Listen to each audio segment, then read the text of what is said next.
The older we get, the further away we tend to get from the pulse of pop culture. Someone made a comment the other day on one of my videos here on YouTube. He said, "Your knowledge of music is unparalleled." Yeah, it is on real music. I have a firm grasp on music from the 1960s up to the late 2000s. If you ask me about modern music, also known as garbage, I don't have a clue. Part of the reason that I have lost interest in new music is because the music that they're making today is terrible, or as Charles Barkley would call it, horrible.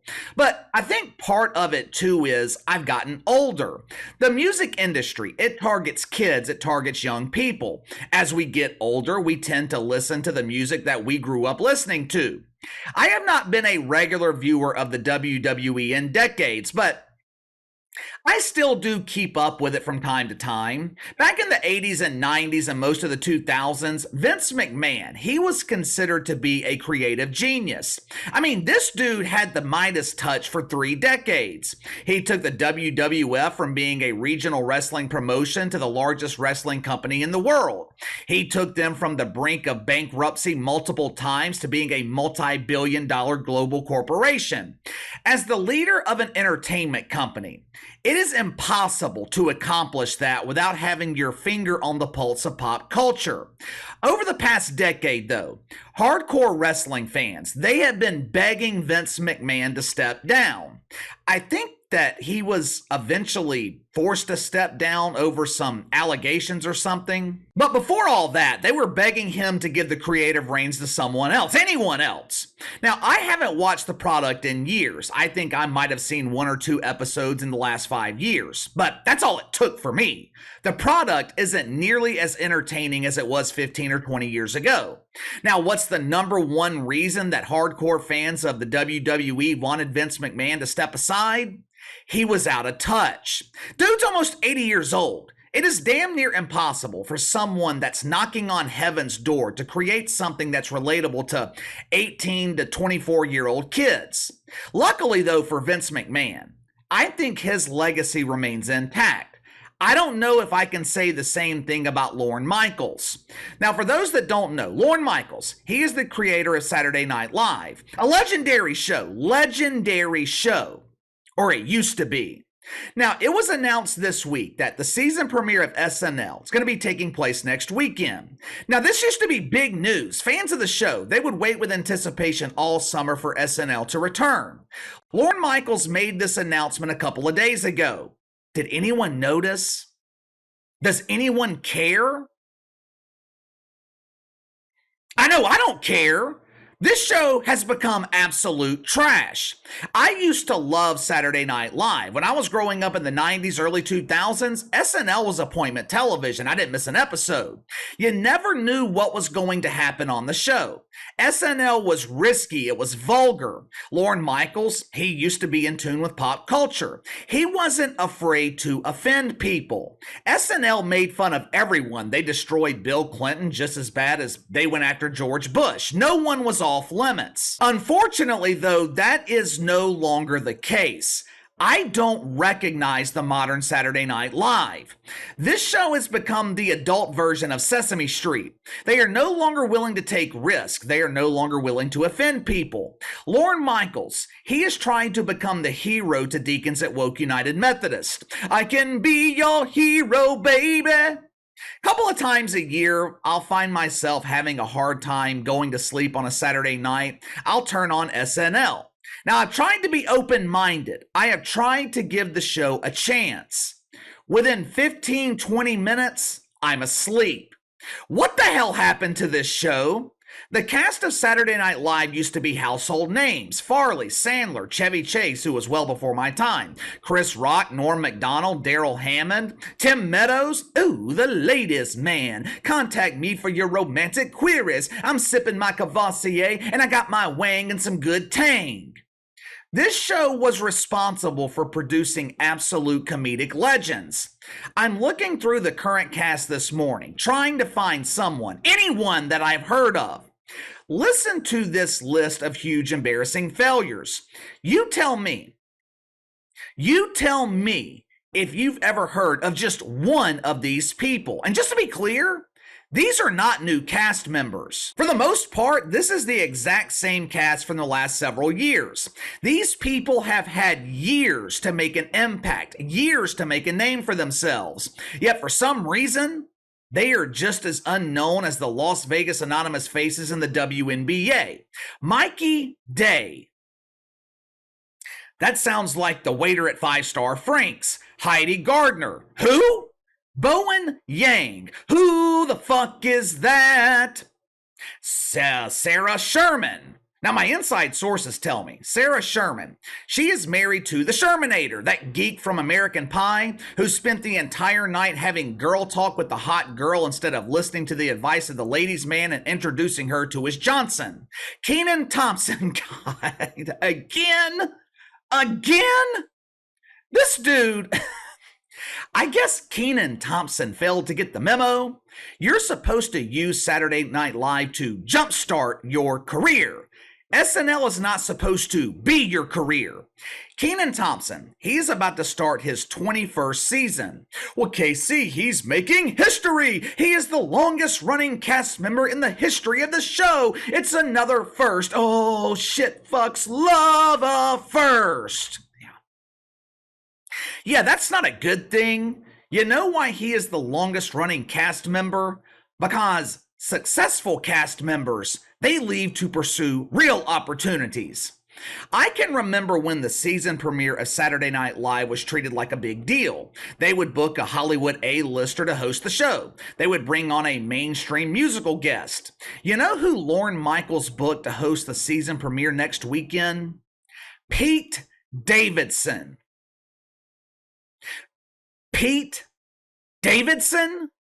The dude who looks like he hasn't had a bath since he left SNL 2 years ago? That Pete Davidson? To his credit, Peter Beater, he tried to leave SNL to pursue bigger opportunities. Unfortunately for him, the only opportunity that he was given was being the pretend boyfriend to Kim Kardashian. The musical guest next weekend is something called Ice Spice. I think I know Ice Spice.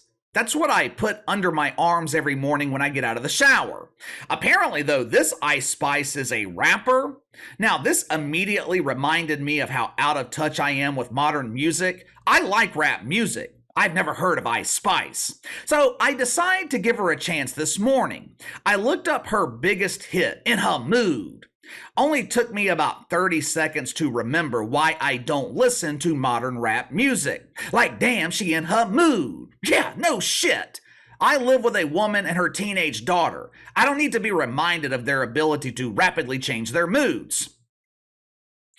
This show has been on a steady decline for the past few years now, but I'm about to show you when the decline of Saturday Night Live began. Actually, I'm going to let SNL veteran Rob Schneider explain it. Rob Schneider is one of many, many legends that got their start on SNL. Last fall, he was being interviewed by Glenn Beck. Glenn Beck asked him about the steady decline of the show. Rob Schneider explained when the decline started.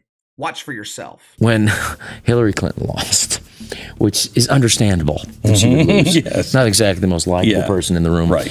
And then when Kate McKinnon went out there on Saturday Night Live from the cold opening and everything, she started dressed as Hillary Clinton and she starts playing Hallelujah. And I said, I literally prayed to please have a joke at the end.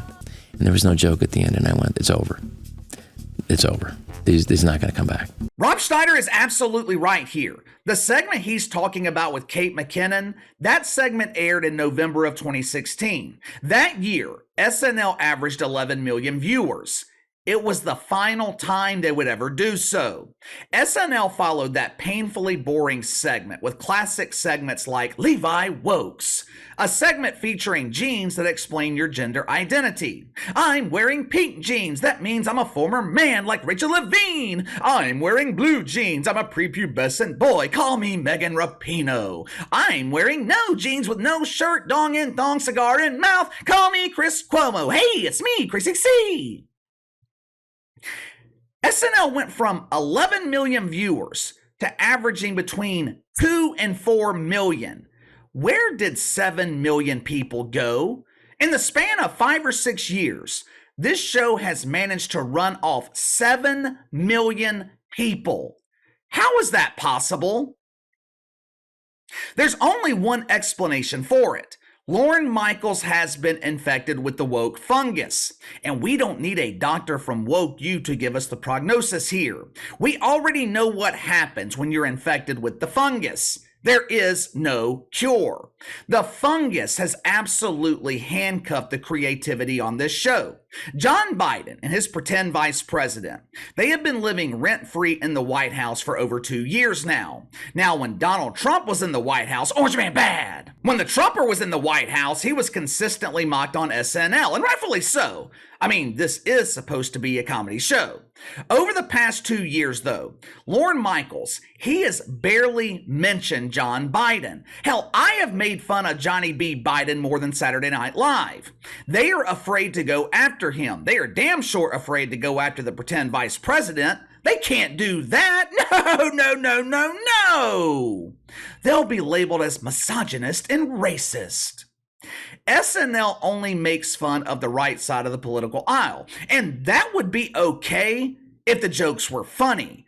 But they can't even make fun of them properly because they're too afraid of offending the shit fucks. For example, I made a joke the other day about South Carolina Senator Lindsey Graham spending the past few decades trying to convince people that he was into conservatism and into women. Now, you'd think you would hear something like that on SNL? No, we can't say that. We might offend the G's in LGBT. This show has become safe. It's become bland. It's painfully boring. SNL has become 90 minutes of propaganda for deacons at Woke United Methodist. Every season, Lorne Michaels further damages his own legacy. In the past, he has been asked about the lack of political balance on the show. What is his response? Silence. That should tell you all you need to know. Nothing is going to change here with Saturday Night Live. Nothing. Lorne Michaels has the woke shovel in his hand, and he's going to continue to bury his legacy in the woke cemetery. This dude is 78 years old. He's the same age as Vince McMahon. It's time to step aside. I mean, this show went from creating legends to creating huge embarrassing failures. Seriously. When is the last time that SNL created a star? Who was the last Adam Sandler? Who was the last Will Ferrell? You can't be woke and comedic. It's just not possible. There's too many restrictions. There are too many guidelines that you have to follow. I'm going to go ahead and predict it. Season premiere next weekend, another record low in the ratings. The past 2 season premieres have set record lows. This is going to be number 3. There is absolutely no buzz heading into this season premiere. No one is paying attention. No one cares. But give me your thoughts. Has Lorne Michaels ruined his own legacy? Have the past 6 years destroyed the legacy of Saturday Night Live? Can anything save the show at this point? I mean, they went from 11 million viewers to 4. Give me your prediction. Will they set another record low in the ratings next weekend? Sound off in the comments below. Like, subscribe, share the video. I appreciate you guys and your continued support. Best way to contact me is by email at btlkc84@gmail.com. KC_BTL84 on Twitter. I'll see you guys tomorrow.